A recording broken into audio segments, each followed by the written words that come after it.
맨 처음에 엡실론 C가 0.001일 때 다음에 그림과 같은 변형률과 응력 분포를 가진다.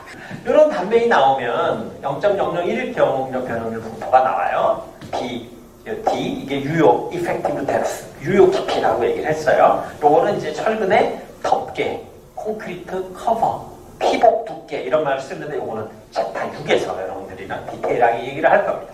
그래서 전체의 높이를 H라고 하고 우리가 이걸 0.001이라고 했고 요거는 0.001 곱하기 C분의 D-C 나오는 걸 알지? 즉 하중을 받기 전에 평면이었던 이 단면은 힘을 받아서 약간의 곡률이 생겼지만 아직까지도 평면을 이룬다라고 하는 이 고마운 베르누이의 정리 때문에 우리는 중립축에서부터 떨어진 어떤 위치에서 변형률도 쉽게 구할 수가 있다라고 하는 겁니다. 베르누이 정리가 없으면 피곤했겠지 정말. 그래서 지금 봐봐 0.001을 내가 딱 그려놓으면 이렇게 삼각형의 닮은꼴의 비율만 서로 알잖아. 비율만 알지. 요 값을 모르니까 철근이 있는 요 위치에서 얘가 0.002 철근이 400메가파스칼인 그 철근 강도에 대해서는 0.002일 때 항복을 하는데 0.202에 도달했는지 안 했는지 지금으로서는 난 알 길이 없어. 왜? 얘를 모르니까. 중립축의 위치를 모르니까. 얘가 만약에 중립축의 위치가 이렇게 올라간다면 당연히 항복을 했겠지. 중립축의 위치가 내려온다면 항복 안 할 수도 있지. 그치? 그러니까 지금 현재로는 알 방법이 없어.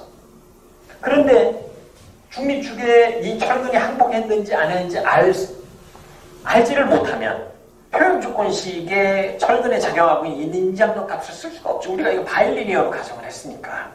그래서 하나를 가정을 하고 가게 됩니다. 그래서 이런 문제가 나오면 그 옆에 이렇게 변형률도를 그려놓고 그 옆에 이렇게 등가직사각형 응력블록이라는 것을 이렇게 만들어냅니다. 지금 여기에는 이 부분 중립축의 아래 부분에 콘크리트가 싹 없어졌어. 그지? 왜 없어졌어? 우리가 가정했지. 균열이 일단 발생한 이후에 콘크리트는 인장에 아무 저항을 하지 못한다. 그러나 우리는 텐션 스티프닝이 있다는 걸 알고 있지. 그렇지만 정성적으로만 알고 있지 그 퀄리티티브하게 알고 그 퀀티파이 하기는 어렵다 그랬지. 왜냐하면 일률적으로 다 텐션 스티프닝이 5%다 10%다라고 얘기하기 어렵다 그랬잖아. 근데 설계 코드는 이럴 경우에는 10%가 넘는데 이럴 경우에는 2%밖에 안 되는데요. 그러면 우리가 그걸 10%라고 얘기하면 8%의 위험성을 갖고 가야 되잖아. 그러니까 설계 코드는 그렇게 말을 할 수가 없는 거지. 설계 코드에 보이지 않는다 그래서 설계 코드 뭐 그런 것도 고려하지 않고 이렇게 쉽게 얘기할 수 있는 거야? 없는 거야? 없는 거지. 텐션 스티프닝이 있다는 걸 모르는 사람이 없지만 설계에 그걸 퀀티파이 하지 못할 때 이유가 있는 거지. 예를 들어서 철근 콘크리트가 이렇게 있었는데 균열이 갔어. 균열이 가서 이렇게 갈라졌다고 쳐봐. 크게. 응? 그리고 이 부분은 아직 균열이 갔지만 콘크리트가 철근을 감싸고 있지. 이 부분은 콘크리트가 없잖아. 이 부분은 텐션 스티프닝 효과가 전혀 없는 거잖아. 그런데 일률적으로 다 10%의 텐션 스티프닝 효과가 있다 그러면 이 부분에서 깨지지. 그러니까 안 되는 거야. 그래서 이렇게 중립축 이하의 콘크리트는 인장부의 콘크리트는 무시한다라고 하면 우리가 그거를 몰라서 무시하는 게 아니라 무시한다라고 하지 않고 설계 코드를 정하면 위험할 수 있는 가능성이 단 1%라도 있으면 그것은 그렇게 쉽게 할 수 있는 게 아니에요. 우리는 조그만 계집을 짓는 게 아니잖아. 많은 다중이용 시설이라든지 많은 차량이 오고 가는 교량이라든지 그런 건물이라든지 이런 것들을 짓고 있기 때문에 항상 안전이 제일 먼저 담보되지 않으면 안 되는 거죠. 그래서 이렇게 그리니까 압축부에는 워낙 대로라면 이제 포물선이고 그랬겠지, 그지? 포물선 형태도 가정이라고 얘기했어. 그때 등가 직사각형 응력 블럭이 작용하고 그거에 반해서 여기에 NC가 작용하고 철근이 있는 위치에서 NT가 작용을 하고 이걸 조금 3차원으로 그려보면 여러분들이 숙제에서 구했던 요 알파 FCK가 요게 이 깊이, 즉 요 깊이가 베타 C, 베타가 C, 즉 중립축의 위치에 베타 밴드에 요거 A를 직사각형 응력 블록의 깊이잖아. A는 베타 C가 되고 이 베타는 바로 여러분들이 지난번 어사이먼트에서 구했던 그 베타 값이지. 변했잖아 쭉. 알파 값도 쭉 변했지. 알파 값도 베타 값도 쭉 변해요. 그러니까 여러분들은 매번 구할 때마다 알파 값, 베타 값을 구해서 문제를 풀어가야 됩니다. 그래서 숙제 때 여러분들도 해봤지만 0.001일 때 엡실론 스위스가 0.001일 때 알파 값, 베타 값을 다 구해봤을 거예요. 그때에 여기 작용하고 있는 콘크리트에 작용하고 있는 압축력은 알파, 베타, FCK, CB가 되겠지. 왜 면적이니까. 여기에 작용하고 있는 철근에 작용하고 있는 인장력은 NT는 AS, FS가 되겠죠. 얘는 얘와 같다라는 거에서부터 우리는 우리가 필요로 하는 중립축의 위치를 찾아오기 시작합니다. 그러면 이렇게 와야 되는 과정에서 뭘 우리가 결정해야 돼? 요 FS 값을 구해야 되는데 요거 때문에 문제라고 했잖아. 지금 얘가 철근이 항복했는지 항복을 안 했는지 지금 상태에서 모르니까 FS가 후크의 법칙 상에 있는지 아니면 FS가 FY에 있는지 알 방법이 없잖아.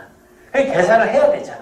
그렇기 때문에 철근을 항복했다 항복하지 않았다 여러분 임의대로 가정을 항복 시작을 해야 된다라고 하는 거예요. 알았어요? 그래서 여기에 여러분 하이라이트를 할 수 있다면 밑줄을 쭉 긋고 철근의 항복 여부를 결정합니다. 철근이 항복한다고 가정하면 통상 철근이 항복한다고 가정하면 하는 것이 실패 확률이 별로 없죠. 계산도 쉽고 철근의 항복 여부를 철근이 항복한다고 가정하면 엡실론 S는 엡실론 Y가 됩니다. 그래서 평형방정식을 통해서 즉 NC equal NT라고 하는 평형직근식을 통해서 아까 계산했었죠 여러분들 알파 FCK 연필 들고 나랑 이렇게 하나씩 가. 그래서 요게 뭐 이해하는데 지장 없었네. 그러면 요게 이렇게 체크마크를 하나씩 하고 가요. 그러면 돼. NC equal NT 안 맞지? 중립축의 위치 구하는 거니까 알파 FCK 베타 CB는 AS FS인데 우리가 철근이 항복했다고 가정을 했으니까 F와 S가 FY로 변하네. 나중에 기억하기 좋으려면 여기에 동그라미 치고 이렇게 화살표를 하나 표시를 해놓으면 좋겠지, 그지? 그래서 계산을 해봤더니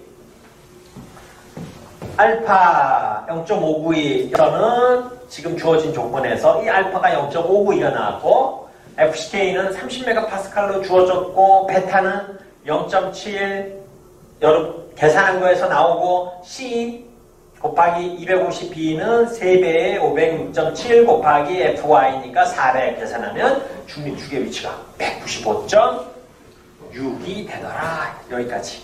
그치? 이제 앞부분에 가서 C의 위치 알았잖아. 요 C에다 집어넣고 D값 계산하고 계산해보면 요때에 철근이 있는 위치에 엡실론 S가 나오지.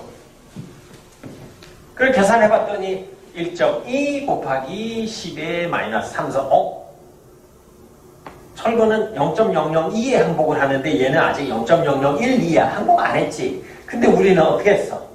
항복한다고 가정했지. 그러니까 맨 처음에 내가 가정했던 거랑 이 결과가 일관성이 없잖아. 그러면 다시 철근은 항복하지 않는 상태구나 이 부분이. 그래서 철근을 항복하지 않은 것으로 위 과정을 다시 한번 반복을 하게 되는 거예요. 그러면 다 똑같은데 뭐가 바뀌어? 여기에 하이라이트 꼭 해. FS가 아까는 철근을 항복했다라고 가정을 했으니까 FY가 됐지. 지금은 완전 소성이잖아. 탄성 구간에 있어야 되니까 후의 법칙을 이용해서 탄성계수 ES 곱하기 엡실론 S로 바뀌게 된다라고 하는 거.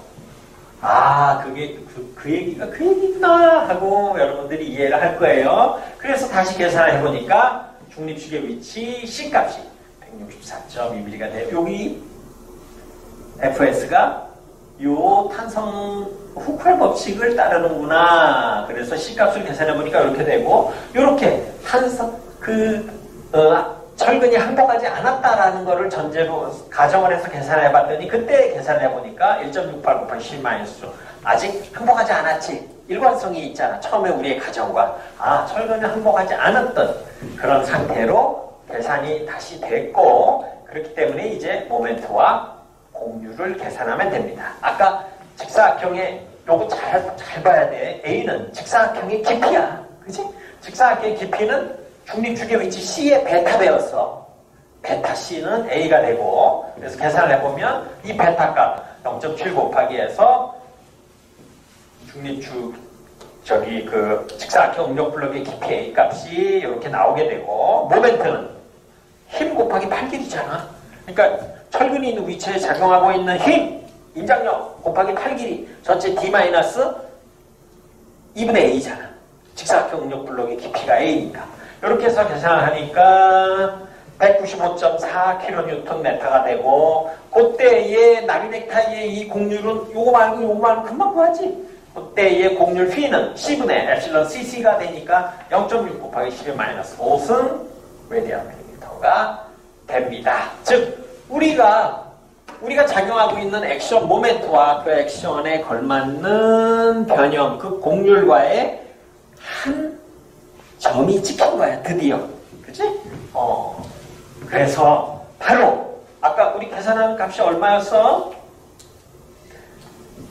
눈썰 밑에 보면 M은 195.4고 곡률은 0.6 곱하기 10-5승이었잖아. 그럼 요거를 갖다가 여러분 X축을 곡률이라고 하고 Y축을 모멘트라고 해서 잡으면 아까 곡률이 0.64, 요 정도, 요 점이네, 그치? 190 얼마지, 그치? 딱 요 점을 지금은 나는 미리 그려놓은 거고, 여러분은 지금 여기에 1번 첫 번째 계산한 점이 여기에 찍힌 겁니다.